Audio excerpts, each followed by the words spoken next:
네, 안녕하세요. 최준영입니다. 요즘에 전쟁 때문에 여러 가지로 상당히 걱정스러운 나날을 보내고 있습니다만 주식에 투자하시는 분들은 상당히 기분이 좋습니다. 그래서 오늘 지구본 도서관 시간에는 이 주식과 관련된 책을 한번 이야기를 좀 해보려고 합니다. 최 박사 투자하냐라고 하면 아니 뭐 저도 요만큼 하고 있습니다만 사실 이제 원금 규모가 크지 않다 보니까 뭐 여러 가지로 생각이 참 복잡합니다.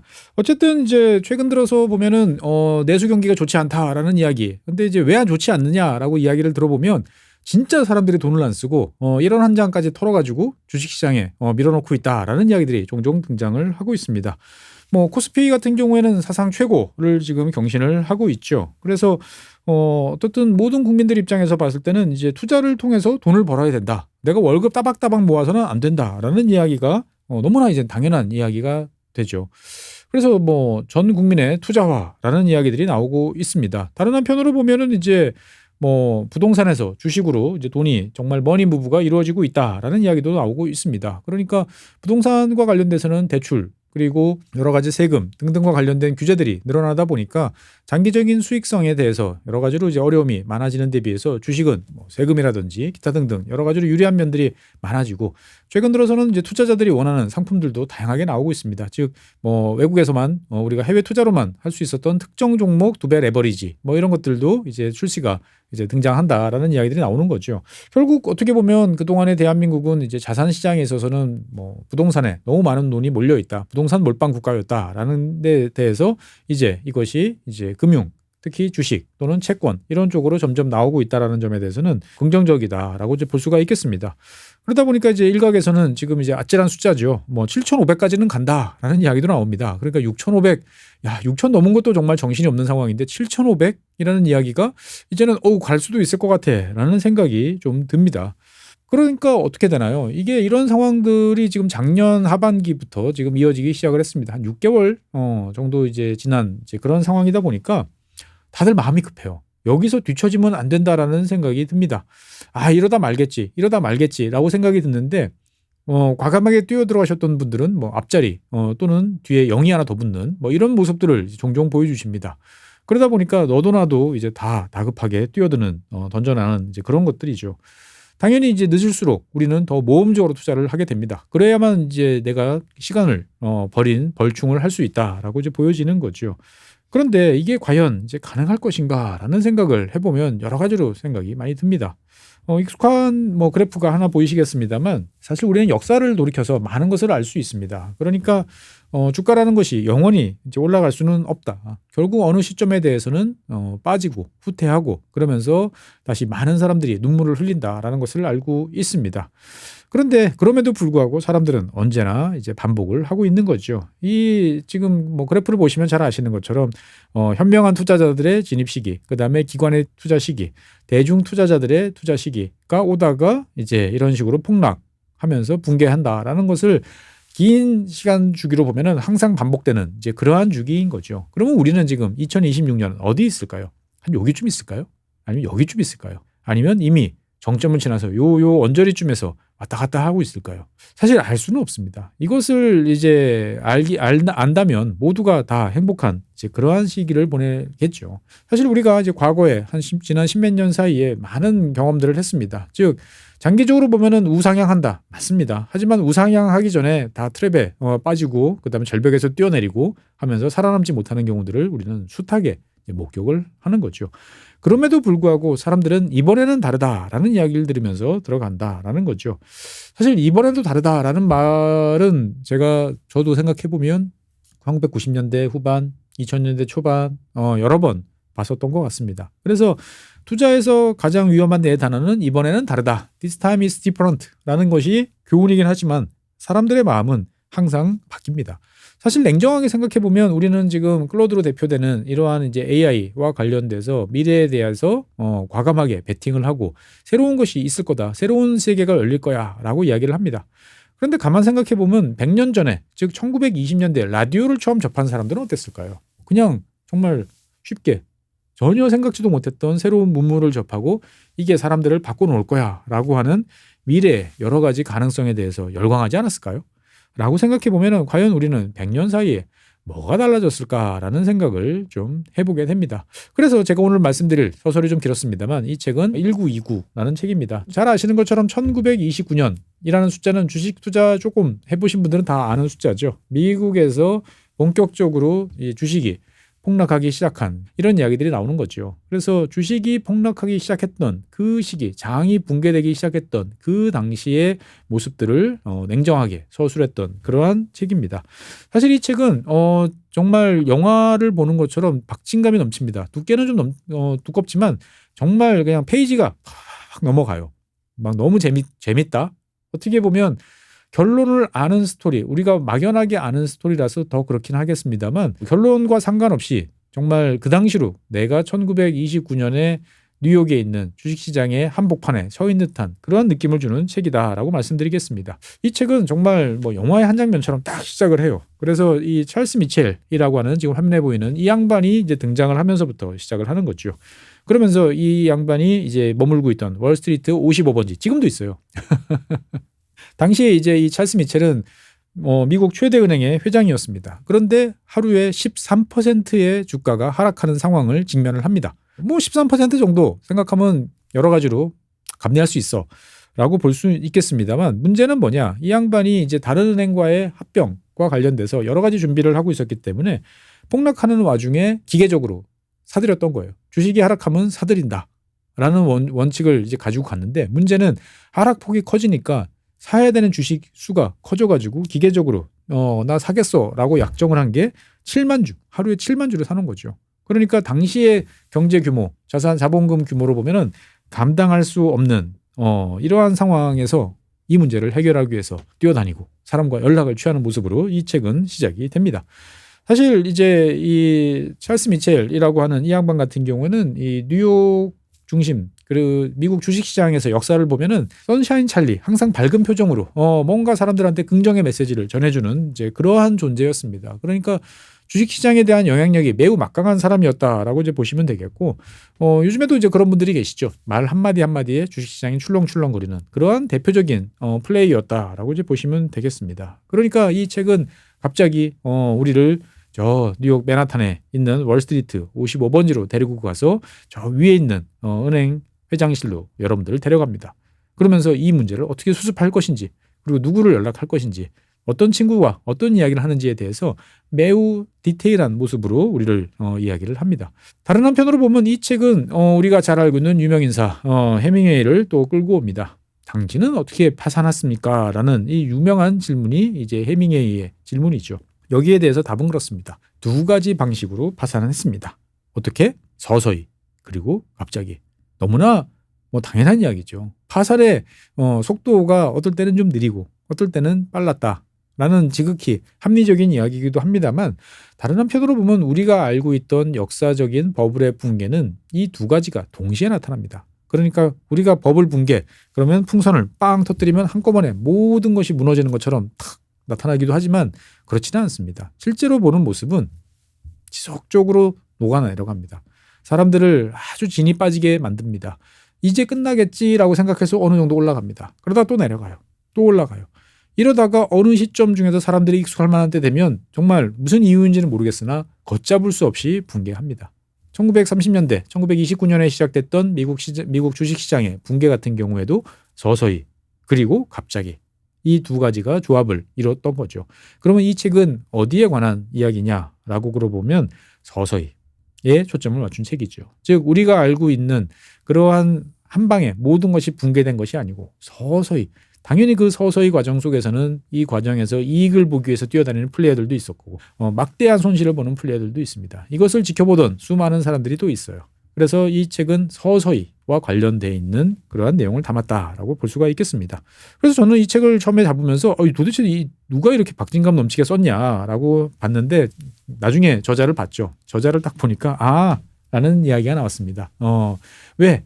이 저자인 앤드루 로스소킨 같은 경우에는 이제 매우 유명한 이제 저자인 거죠. 화면에 보시는 것처럼 이제 Too Big to Fail 그러니까 대마불사라는 책으로 인해서 정말 유명해진 거죠. 이 사람이 썼던 이 대마불사라고 하는 책은 이제 08년 글로벌 금융위기를 재현한 그런 책입니다. 그러니까 이 양반 특기는 많은 사람들의 이야기를 들어요. 그리고 그걸 교차 검증합니다. 그리고 수많은 문서 자료 이런 것들을 확인을 해요. 그래서 그것을 다시 구성을 합니다. 그러니까 언제 어떤 일이 그 당시 몇 시, 몇 분, 몇 초에 어떻게 이루어졌는지를 정리를 하는 거죠. 08년 같은 경우에는 그렇게 오래되지도 않았었고 그다음에 인터넷 시대다 보니까 여러 가지 기록들이 많이 남아 있어요. 그래서 이 대마불사에 보면 책을 보면 정말 내가 옆에 있는 그런 느낌이 들 것 같은 그러한 책들인 거죠. 막 의사 진행이 되고 누가 어떤 발언을 하고 누가 누구한테 연락을 했고 거기에 대해서 어떤 반응들이 왔는지가 인간 군상들의 모습이 쫙 나와 있는데 이 양반이 이제 이 08년 글로벌 금융위기에 대한 책 이후에 8년간의 취재를 통해 가지고 다시 본 거죠. 사실 우리는 1929년 시작됐던 이제 금융시장의 붕괴 그리고 대공황에 대해서 알 만큼 다 안다라고 생각을 합니다. 그런데 이 양반이 8년 동안 이 소킨이 이제 자료를 찾고 그 다음에 저 도서관에 붙여 있던 문서 보관소에 있던 많은 문서들을 이리저리 확인을 해보니까 우리가 알던 것과는 상당히 많이 다른 모습들을 발견했다라고 볼 수가 있겠습니다. 그러면서 그것을 자기의 가장 큰 특기인 필력을 통해서 아주 스피디한 전개, 그 다음에 영화와 같은 정말 영화 시나리오 같아요. 그냥 이 시나리오 작가분들이 보시면 이거는 그냥 앞에다가 누구 발언 그리고 상황 묘사만 조금 집어넣으면 금방 그냥 대본으로 바뀔 것 같은 이제 그러한 책이다라고 볼 수가 있겠습니다. 그러다 보니까 이제 이 책의 구성은 일반적인 책과는 좀 달리 이제 전체 구성이 2부로 돼 있어요. 1부, 2부.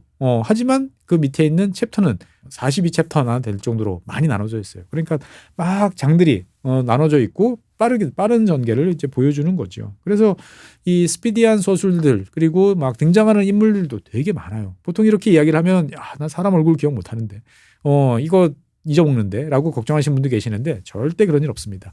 이 양반은 처음에 있다가 저 끝에서 떡밥을 회수하지 않습니다. 중간중간에 잊어먹을 만하면 등장을 해요. 그러면서 여기서 얽히고 설키고 우리가 아는 많은 사람들의 이야기가 등장을 합니다. 그래서 이 책은 어떻게 보면 우리가 2026년 지금 AI의 등장과 관련돼서 기술적 진보, 기술적 혁신을 이야기하는데 과연 그런 비슷한 경험을 언제 했느냐라는 거에 대해서 우리를 1920년대로 데려가 줍니다. 사실 1920년대는 우리한테 이제 도금 시대로 알려져 있습니다. 그리고 여러 가지 상당히 흥청망청했던 시대로 기억이 나는 거죠. 사실 1920년대 돌이켜 생각을 해보면 새로운 문물들이 마구마구 쏟아져 나왔던 미국 그리고 뉴욕, 맨하튼 이런 동네로 생각해보면 사실 지금이랑 뭐가 다르지? 라는 거죠. 화면 보시면 이 당시에 등장했던 것들이 뭐죠? 진공청소기입니다. 그래서 진공청소기 남자가 집안일을 할 수 있다라는 것은 지금도 그때도 이제 이런 이제 선전에서 많이 등장을 하죠. 그리고 전등들이 있습니다. 그리고 또 신문물들이 뭐죠? 텔레비전, 아까 보여드렸던 라디오 이런 것들이 등장을 합니다. 그리고 이제 카메라, 토스터기 우리가 일상적으로 사용하는 많은 것들이 이 1920년대에 마구마구 쏟아져 나오는 그러한 것들이죠.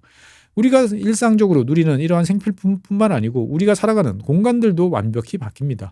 화면에 보시는 것처럼 1920년대 뉴욕은 사실 지금 뉴욕과 뭐가 다르지? 라고 생각해 보면 건물 몇 개 더 졌고 몇 개가 없어졌구나 정도로 이제 볼 수가 있겠습니다. 야, 그러면 도대체 이 1920년대 이 모든 것들이 어떻게 등장을 했을까라고 생각을 해보면 1920년대는 과연 어떤 시대였지라는 생각을 해보게 됩니다.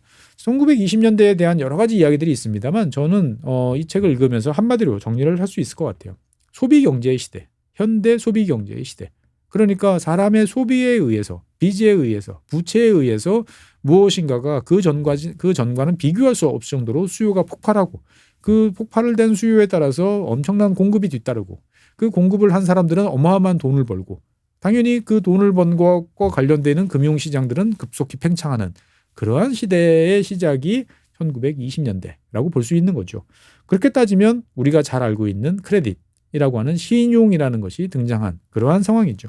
실제로 1920년대는 지금 화면에 보시는 것처럼 이러한 신용카드가 처음으로 등장했던 그러한 시기도 합니다. 물론 광범위하게 우리 지금처럼 이런 시기는 전혀 아니었습니다만 어쨌든 이 시기에 제한된 범위나마 신용카드를 들이대면 결제를 하고 그 금액이 지불이 되고 한 달 후에 내가 납부를 하는 그러한 상황들이 벌써 그 당시 됐다라는 것이었죠. 그러니까 어떻게 보면 1920년대라는 시절은 우리가 생각했던 빚이라고 하는 뎁트라고 하는 상당히 부정적인 단어가 미국에서는 크레딧이라고 하는 신용이라고 하는 긍정적인 단어로 바뀌면서 사람들의 눈과 마음을 바꿔놨다라고 볼 수 있는 거죠. 어떻게 보면 미국이라는 나라는 1920년대 이전 과거 그 전으로 돌이켜 생각해 보면 물론 이제 뭐 투기라든지 이런 모습들이 항상 있었습니다만 기본적으로 많은 사람들은 이제 프로테스탄트 청교도 윤리에 따라서 근면성실함의 최고의 이제 가치로 생각을 했던 거죠. 부채를 싫어하고 빚내는 것을 되게 두려워하던 그런 많은 사람들이 살던 나라가 미국이었어요. 하지만 1920년대를 거치면서 이 모든 것이 바뀐 거죠. 즉 빚을 내면 내가 그동안에 경험할 수 없었던 청소기, 텔레비전, 그다음에 뭐 라디오, 토스터기 뭐 이런 것들을 장만할 수 있다라는 거죠. 저걸 내가 사면 나의 삶의 질이 달라지고 내가 뭔가 그전과 누릴 수 없는 경험을 하는데 돈이 없어. 걱정하지 마세요. 월부로 내세요. 할부로 내세요. 12개월, 24개월, 36개월 할부로 내시면 됩니다. 라고 하면서 폭발적인 성장을 만들어내기 시작을 했던 거죠. 자, 그러면 사람들의 생각은 어떻게 바뀔까요? 잠깐만. 내가 텔레비전도 사고 라디오도 사고 자동차도 사고 다 할부로 되는데 주식은 안 될까? 라는 생각을 하게 됩니다. 즉, 이 1920년대부터 가장 주식 버블의 가장 큰 핵심은 뭐냐? 주식도 신용을 통해서 살 수 있다. 요즘에 우리는 잘 알고 있죠. 신용 주식 거래, 미수 거래, 이거 함부로 하면 골로 갑니다라고 이야기를 합니다만 처음 하는 사람들한테는 정말 대단한 레버리지를 가져다 주는 거죠. 즉 1920년대 주식시장의 미국 주식시장의 폭발적인 성장은 신용이라는 것이 일반화된 사회 그 속에서 금융 투자는 왜 신용으로 안 돼? 라고 이야기를 하는 거죠. 즉 내가 가진 돈 10%만 있으면 그거에 몇 배씩 되는 돈을 빌려가지고 주식을 사. 그러면 돈을 벌어. 수익은 어마어마한 이런 것들을 보게 되는 거죠. 그래서 사람들이 당연히 열광을 하면서 화면에 찍히는 그 당시에는 화면이 없었죠. 이제 티커죠. 전광판이 있었습니다. 그래서 주식시장에 열광하는 이제 그러한 모습들을 보여주게 됩니다. 그래서 이제 이 책에서는 보면은 그런 식의 표현이 들어요. 셀럽의 시대가 시작됐다. 투자자 셀럽의 시대가 이때였다라는 거죠. 즉 그 당시까지 미국에서 경제를 움직이던 사람들은 큰 회사를 만든 이런 사람들이 일군 사람들이죠. 뭐 카네기라든지 이런 사람들이 중요한 인사였는데 1920년대를 거치면서 월스트리트의 이제 투자자들이 이제 유명한 셀럽으로 등장을 하고 이 사람들의 말 한마디가 뉴스에 실리고 그다음에 그 사람들의 행동, 그 사람들이 무엇을 사고 어디로 이사했고 이런 것들이 가십으로 소모되는 어떻게 보면 지금과 같은 시대가 이때 시작이 됐다라는 재미있는 묘사들이 이 책에 많이 담겨 있습니다. 그래서 이 양반들이 받는 연봉, 막대한 투자 수입은 사람들의 질투를 불러일으킵니다. 하지만 그 사람들의 말은 또 모두가 귀를 쫑긋 세우는 하나의 격언으로 되는 지금도 마찬가지지 않습니까? 누가 돈 벌어가지고 은퇴했어 라고 그러면 막 부러워하고 하는 거랑 똑같습니다. 사실 이 당시에 이제 주식 시장이 폭발적으로 성장을 했을 때 미국 정부는 도대체 뭐 했냐라는 생각을 많이 하게 됩니다. 사실 1920년대 미국 대통령들은 크게 3명으로 요약이 될 수 있습니다. 하딩, 그다음에 콜리지, 그리고 후보라고 하지만 대통령의 어떤 역할도 뭐 중요하겠습니다만 이 당시 1920년대의 미국은 정부 비켜, 시장이 알아서 할 거야 라는 쪽의 흐름이 훨씬 강했다라는 점이었죠. 그러니까 모두가 경계를 했습니다. 야, 월스트리트 이런 식으로 지금 가면 안 되는데 은행이 저런 식으로 흥청망청 되면 안 되는데 다들 알고 있었던 거죠. 하지만 그것에 대해서 강력하게 저항하고 그리고 혹시나 정부가 나서서 이것에 대해서 개입할까 두려워했던 많은 사람들이 정부에 대한 로비를 하고 이것을 막기 위해서 움직였던 많은 생생한 이야기들이 이 책에 담겨 있습니다. 어떻게 보면 지금 2026년 비슷하지 않을까요? 암호화폐와 관련돼 있는 여러 가지 생각들을 해보면 그때나 지금이나 내가 돈 버는데 정부는 나서지 마. 내가 돈 벌 수 있도록 정부가 요만큼만 해줘. 안 움직이면 또 떼쓰고 울고 하는 모습들은 그때나 지금이다. 비슷한 이제 그러한 생각인 것 같습니다.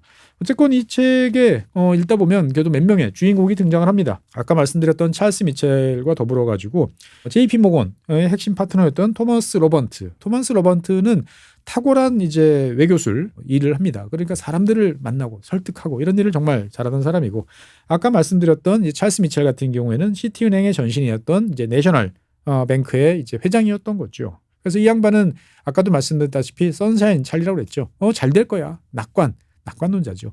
우리가 주식 투자 시장에서 그런 이야기를 많이 합니다. 유명해지고 싶으면 비관론을 택해라. 하지만 돈은 낙관론자가 번다. 맞습니다. 잘 될 거야 라고 하는 분들이 끝까지 시장에 남아있으면서 반등의 기회를 잡고 올라가는 일을 우리는 종종 봅니다. 하지만 유명해지려면 누가 유명해지느냐? 시장이 붕괴한다. 조만간 내려갈 거야. 30% 이상 급락이 예상돼 하는 사람들이 유명해지는 거죠. 우리는 그 둘 사이에서 밸런스를 잡아야 될 겁니다. 그리고 이제 당시에 이제 뉴욕 증권거래소의 회장이었던 이제 리처드 휘트니라는 이 세 사람이 이 책을 이끌어가면서 수많은 등장인물과 조연인물들이 엇갈리는 게 이 책의 또 매력이기도 합니다. 사실 이 책을 보다 보면 당시에 1920년대의 사람들이 도대체 어떻게 돈을 벌었나라는 생각들을 많이 하게 됩니다. 그런데 재밌는 점은 지금은 불법인데 그때는 합법인 그러한 주식 매매 기법들이 너무나 당연하게 등장을 합니다.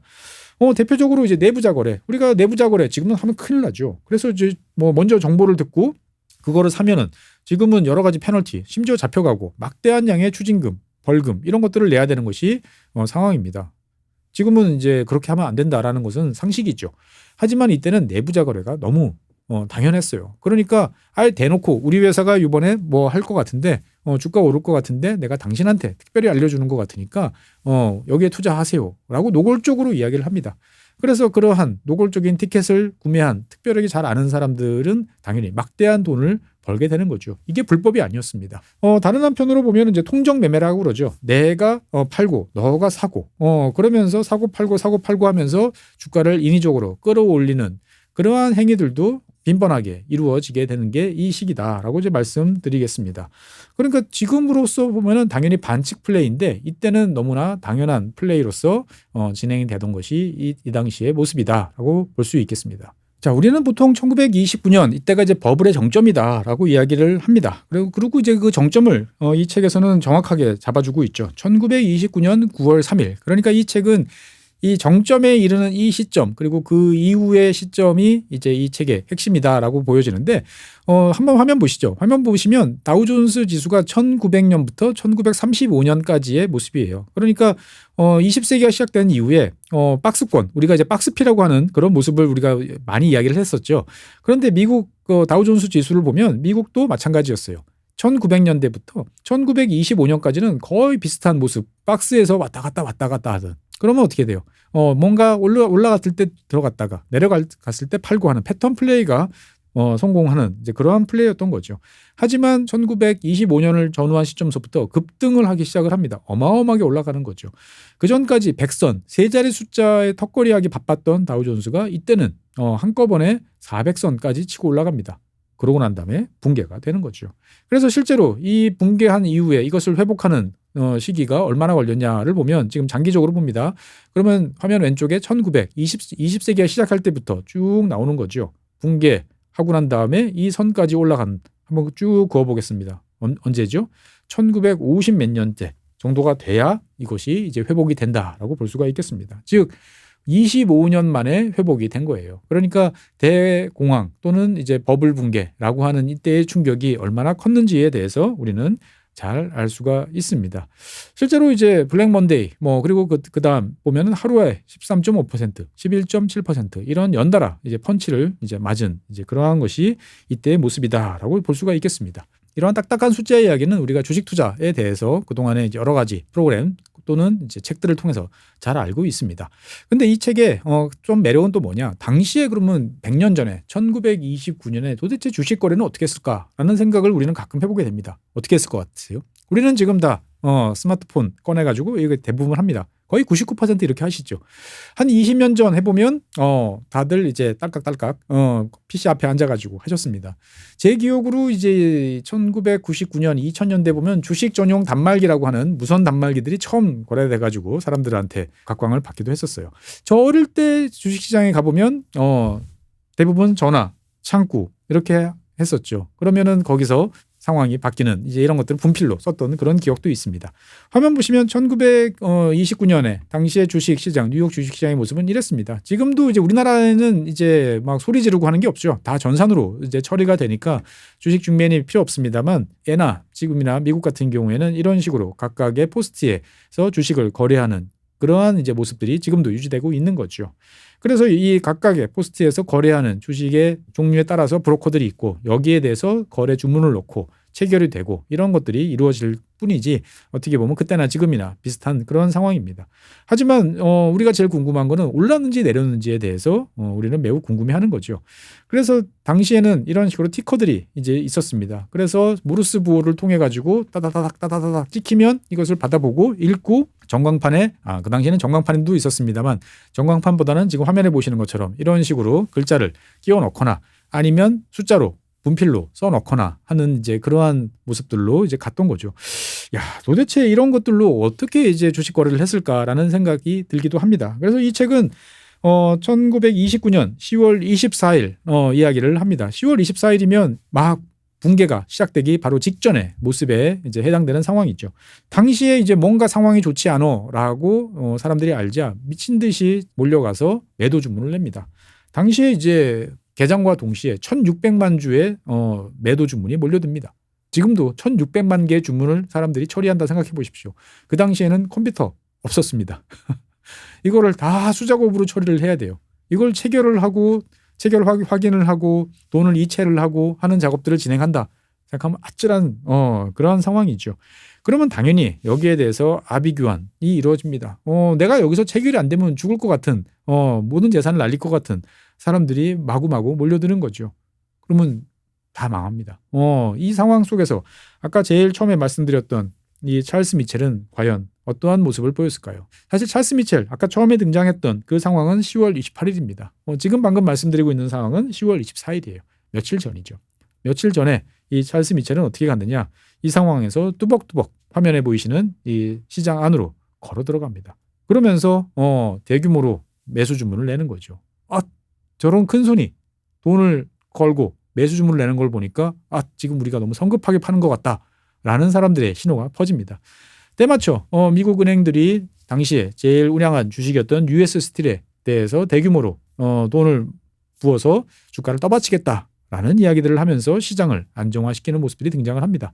어떻게 보면 지금도 되게 비슷하죠. 속절없이 막 꺼지는 그런 와중에서 유명한 투자자들 몇 사람들이 시장이 지금 너무 감정적으로 반응하고 있다. 그러면서 대규모 매수 주문을 내면 사람들이 상황이 다른 것 같은 이런 생각들을 하는 것처럼 똑같이 반응을 합니다. 하지만 앞서 말씀드린 것처럼 10월 28일 그리고 29일 날 대규모 급락하는 모습들을 보여줄 수밖에 없습니다. 이날 이 두 날 합쳐가지고 날아간 돈이 이제 140억 달러입니다. 지금도 140억 달러 그러면 크다 싶은데 100년 전이에요. 100년 전 140억 달러라는 것은 정말 어마무시한 그런 상황인 거죠. 당시에 이 돈 상황 속에서 사람들은 전 재산을 걸었던 수많은 사람들이 존재를 합니다. 여러분들 잘 아시는 것처럼 식당에서 일하던 웨이터들도 그다음에 구두 닦기 하는 어린이들도 많은 사람들이 전 재산을 주식에 집어넣고 그것을 올라가면서 내가 부자될 꿈을 꿨던 거죠. 그것이 한순간에 모든 것이 날아가는 이러한 상황이 이제 발생을 합니다. 당연히 사람들이 보여주는 어떻게 보면 감정적인 수많은 모습들이 이 책에는 상당히 잘 드러나 있습니다. 당연히 시장으로 몰려 들어가지고 이것을 아비규환이 벌어지고 또 이 아비규환을 구경하는 또 많은 사람들이 몰려들면서 대혼란의 어떤 모습들이 나타나는 거죠. 반면에 이 와중에 또 돈을 벌겠다고 여기서 공매도를 또 투자하는 또 이러한 군상들의 모습들이 또 등장을 합니다. 어떻게 보면 100년 전이나 지금이나 다 사람들의 모습은 비슷한 그런 상황이다라고 볼 수가 있겠습니다. 그래서 이 책은 어떻게 보면 이러한 당시에 100년 전의 공황과 관련돼 있는 버블과 버블 붕괴 그리고 그 속에서 기회를 잡기 위해서 몸부림치던 많은 사람들의 모습을 생생하게 보여줍니다. 읽다 보면 지금 내 모습인가? 라는 생각이 듭니다. 딸깍 투자해놓고 돈 벌 거야. 오늘도 돈 벌었네. 내일도 딸깍 하면서 너무 많이 오른 것 같은데 뺄까 말까? 아니야. 지금 빼면 안 돼. 내가 지금 일찍 못 들어와서 날린 돈이 얼만데 라고 생각하는 거하고 비슷한 이제 그러한 모습들이 100년 전에도 똑같았다라고 이제 볼 수가 있겠습니다. 어쨌건 이 저자는 계속적으로 이야기를 강조를 하는 겁니다. 뭘 보여주고 싶냐? 주식 투자가 시장이 붕괴를 했으나 그 주식 투자 붕괴가 왜 대공황으로 갔는지에 대한 이야기도 같이 이야기를 해줍니다. 즉 금융자산의 어떤 금융시장의 붕괴가 반드시 100% 실물시장으로 옮겨붙을 필요는 없었는데 왜 이런 식의 우리가 알고 있는 대공황의 모습들 무료급식소에 사람들이 줄을 서고 그다음에 은행이 이제 연달아 파산하는 이제 그러한 일들이 왜 벌어졌느냐에 대해서 이 저자는 이야기를 이어갑니다. 그러니까 앞서 보여드린 것처럼 이 주식시장 같은 경우에는 급속하게 많이 급락을 했습니다. 그런데 화면 한번 보시죠. 1930년 이 시기를 보면 내려갑니다만 그래도 지속적으로 반등을 계속해요. 아까 보여드린 것처럼 이제 블랙 먼데이 같은 경우에 13.5% 그리고 그 다음날 11.7% 어마어마하게 많이 하락을 했습니다만 사실 2029년 전체를 놓고 보면 하락폭은 한 17% 정도예요. 연 17% 정도다. 그러면 여러분들 어떻게 됐어요? 아유 좀 많이 당했네 라는 생각이 들지만 그 정도 충분히 감내할 수 있다라고 보여집니다. 생각보다 별로 안 커요. 사실 이제 그 전에 더 거슬러 올라가면 1921년 같은 경우에는 33%에 추락을 한 다음에 다시 회복을 하기도 했었습니다. 그런데 문제는 뭐냐? 1930년대부터 이게 지금 화면에 보시는 것처럼 여러 번의 하락과 상승을 반복하면서 사람들을 모두 다 서서히 파산시켜버렸다는 거죠. 그러니까 아예 한번 탁 충격이 있고 그걸로 계속 바닥으로 그었으면 사람들이 깨끗하게 한 번 충격으로 끝났을 겁니다. 그런데 지금 화면에 보시는 것처럼 내려가요. 그러다 올라갑니다. 그러면 또 뭔가 여기에서 또 매달리는 거죠. 내려갔다가 올라갔다가 내려갔다가 올라갔다가 이런 것들을 몇 년째 반복을 하면서 시장은 완전히 붕괴를 하게 된다라고 볼 수가 있겠습니다. 그래서 이제 결국 이 시장을 계속 참여했던 사람들 입장에서 봤을 때 보면 1931년이 되면 이제 반토막이 되는 그런 상황이 되고 모두가 파산을 하게 되는 그러한 상황이라는 거죠. 그래서 이 저자가 보여주고 싶은 건 그런 거죠. 버블 붕괴라는 것이 한 번에 우리가 붕괴라는 것처럼 빵 터지고 끝나는 것이 아니고 서서히 아까 해밍웨이가 얘기한 것처럼 서서히 그러다가 갑자기라는 겁니다. 즉 몇 년에 걸쳐서 주식시장의 붕괴가 4년 동안 진행되어 왔던 여러 가지 모습들을 이 책에서는 다양하게 보여주고 있습니다. 그러면서 그러한 붕괴 과정 속에서 실물로 이것이 옮겨붙고 여기에 대해서 정부가 제대로 된 대책을 내놓지 못하면서 우리가 알고 있는 이제 대공황이 발생을 하게 됐다라는 거죠. 그러면 그 핵심에는 무엇이 있었겠습니까? 양쪽을 연결해주는 존재, 돈이 있는 존재, 은행이죠. 즉 이 저자는 이쪽에서 만들었던 버블, 불이 어떻게 이쪽으로 옮겨붙었는지, 실물로 옮겨붙었는지, 그리고 그 속에서 벌어지는 여러 가지 일에 대해서도 설명을 해주고 있습니다. 그러니까 어떻게 보면 이 책은 100년 전의 이야기를 지금 2026년 독자의 입장에서 봤을 때 지금 막 일어난 것처럼 설명을 해주고 있는 거죠. 그만큼 흡입력이 강하고 묘사력이 좋다라는 점에 대해서 강조를 드리고 싶습니다. 이 은행들이 주식 투자와 관련돼 있는 여러 가지 신용들 제공해주는 여러한 역할을 했습니다. 하지만 버블이 커지고 그것이 꺼지면서 많은 은행들이 파산을 했죠. 지금 화면 보시면 1929년만 해도 은행 500개 정도가 이제 문을 닫는 이제 그러한 상황이지만 이 정도는 뭐 충분히 감내할 수 있는 상황이다라고 볼 수가 있겠습니다만 그 이후에 어마어마하게 은행의 이제 파산이 증가를 하면서 결국 대공황으로 이어졌다라고 이제 볼 수가 있는 거죠. 결국 이제 이 상황들은 언제부터 정리가 됐느냐? 1933년부터 이제 정리가 되기 시작을 합니다. 즉 루즈벨트 대통령이 취임을 하면서 어떻게 이러한 일이 벌어졌고 누가 여기에 대해서 책임을 져야 되는지 왜 이런 일이 벌어지는지에 대해서도 이 책은 다루고 있습니다. 그러니까 어떻게 보면 단순히 우리가 돈을 벌다가 보려고 몰려 들어갔다가 몰락했어. 끝. 이게 아니고 그 몰락의 과정이 생각보다 길었고 이 몰락의 과정을 수습하기 위한 그 이후의 노력들도 이 책에는 아주 주도 면밀하게 잘 서술이 돼 있어요. 그러면서 앞에서 등장했던 여러 영웅들이 다른 모습으로 저 뒤에 나오는 떡밥의 수도 매우 잘 이루어진다라는 점들도 눈여겨볼 필요가 있습니다. 결국 이 책의 저 뒤편으로 가면 여러분들이 잘 아시는 미국의 SEC 증권거래위원회가 등장하는 것으로 이제 마무리가 됩니다. 잘 아시는 것처럼 이 증권거래위원회는 1934년에 이제 만들어지게 되고요. 초대 의장으로 취임한 사람은 유명한 당시에 부동산 주식 투자 사기꾼이라고 또 몰리기도 했던 투기 성향이 강했던 이 조지 F 케네디. 여러분들이 잘 아시는 존 F 케네디의 아버지죠. 그러니까 어떻게 보면 아일랜드계 이민자로서 정말 온갖 차별과 수모를 겪던 사람이 주식시장에서 반칙 플레이, 수많은 반칙 플레이를 통해서 막대한 부를 거둬쥐고 버블 붕괴 직전에 모든 자산을 처분하면서 위너가 됐던 이제 그러한 사람이죠. 하지만 이러한 사람을 이제 왜 이러한 자리에 앉혔느냐라는 거에 대해서는 여러분들이 잘 아시죠. 사기 쳐본 사람이 사기꾼을 제일 잘 잡아 라는 이유에 그러니까 미국 주식시장에서 벌어지는 모든 불법적인 모든 불투명한 상황들을 이 사람보다 더 잘하는 사람은 없어 라는 명목으로 앉혀놓고 내 자식들은 대접받고 명문가의 자식으로 키우고 싶어하는 그 욕망에 이 케네디가 자기 과거 동료들을 또 열심히 때려잡으면서 미국 주식시장이 변모를 하게 되는 거죠. 어떻게 보면 이 책을 읽다 보면 정말 저는 이게 100년 전 이야기인지 지금 이야기인지 아니면 미래를 내다본 책인지 알 수 없다라는 착각에 점점 많이 빠집니다. 사실 이 책은 100년의 시차가 있어요. 그러니까 100년 전의 모습인데 계속 지금을 꼭 보고 있다라는 생각이 드는 거죠. 그러니까 이 저자는 어떻게 보면은 과거의 인물, 이 책을 읽다 보면 과거 100년 전 인물이에요. 그런데 자꾸 머릿속에서 지금 미국의 어떤 사람들 모습들이 자꾸 떠오릅니다.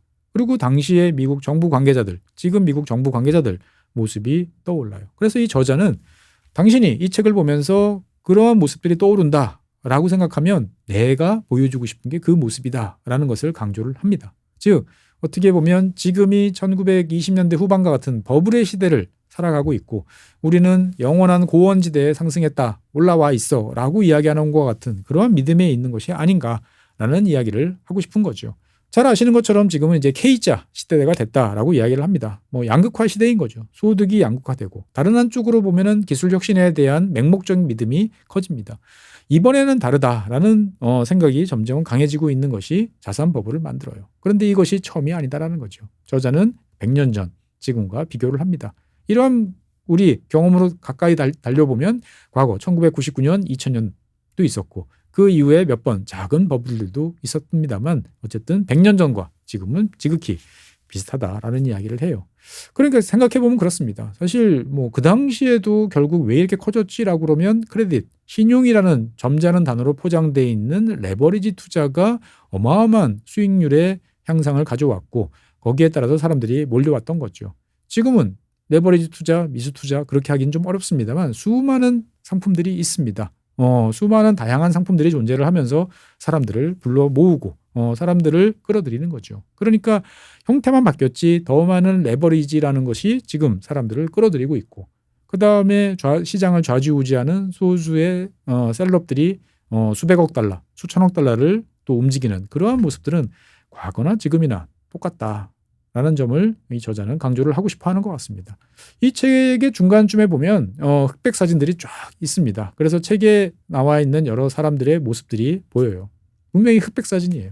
그런데 읽다 보면 그 흑백 사진에 있는 사람들이 요즘에 AI로 우리가 컬러로 만들고 다시 동영상으로 만드는 것처럼 제 옆에서 살아 움직이는 그러한 모습들이 있는 것 같아요. 이거 어떻게 보면 사람들의 마음은 변하지 않는다라는 생각들인 것 같아요. 그래서 이 책은 욕심, 야심, 욕망 이런 것들이 노골적으로 또 넘쳐나는 그러한 책이기도 합니다. 그러면서 미국, 뉴욕, 맨하튼 여기를 뛰어넘어서 파리, 런던, 대서양 위에서 여러 가지 벌어지는 다양한 모습들이 연속적으로 이어지는 그러한 모습들을 보여준다라는 점에서 스케일이 매우 큰 책이기도 합니다. 어떠신가요? 여러분들 한번 이 책 읽어보시면 정말 재밌게 볼 수 있는데 그 다음에 한번 책을 덮고 생각을 해보시죠. 100년 사이에 우리는 정말 달라졌을까요? 우리는 과거의 실패를 염두에 두고 지금은 다른 생각을 하는 그러한 상황으로 바뀌었을까요? 어떻게 보면 이 저자가 이야기하는 것처럼 비극은 반복되는 그러한 모습인지도 모르겠습니다. 결국 이 저자는 제일 마지막에 매듭을 그렇게 짓습니다. 비극은 반복된다.